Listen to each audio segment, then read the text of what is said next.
This is absolutely mind-blowing.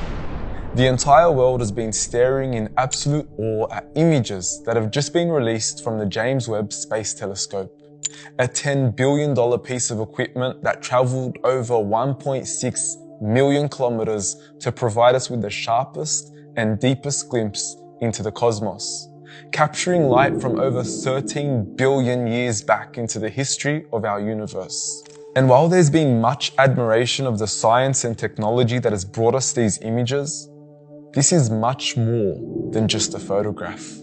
As scientists are already pointing out themselves, this is a means towards further discovery and finding out answers to questions we still don't yet know. We see examples of structures that, honestly, we don't even know what they are. Like, what's going on here? And of all the questions that need to be answered, the most important question that needs to be addressed is, from where did all this come from? You see, as incredibly beautiful and mesmerizing this entire universe is, it still requires an explanation. The universe is adorned with galaxies and stars that are continuously expanding, changing, being born, dying, coming into and out of existence. In other words, the entire universe is filled with dependent and contingent beings that all require an explanation. I mean, if this universe is 13.7 billion years old, then there clearly was a time when none of it existed. So where did it all originally come from? And who or what is sustaining all these dependent things in the universe? These are questions that need to be addressed, yet they are questions that are outside the scope of science and beyond the realm of that which is observable and empirical. And this is nothing against science, for there are many things that science can't explain. I mean, science can't explain consciousness. It can't explain from where the first cell come from. It can't give an answer for why there is life instead of no life, or why there is something as opposed to nothing.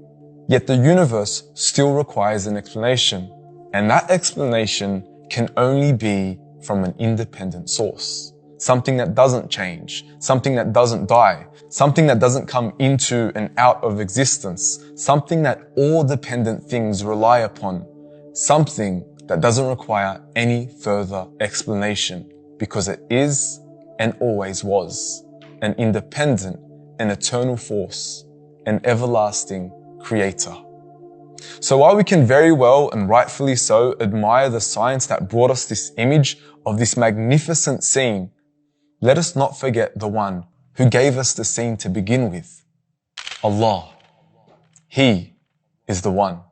And you can go ahead and dismiss my claims and criticize me for bringing religion or theology into this, but let us not forget that it was this religion, Islam, that brought us much of what we know about the stars today. 2/3 of the stars in the sky with names have Arab names, a homage to the golden age of Islam. The father of modern optics, Ibn al-Haytham, who made way for the invention of the technology used in modern astronomy, was a Muslim.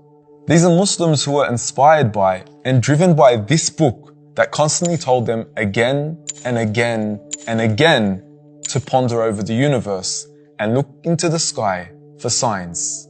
A famous American astronomer once said, in the words of the famous Carl Sagan, somewhere something incredible is waiting to be known.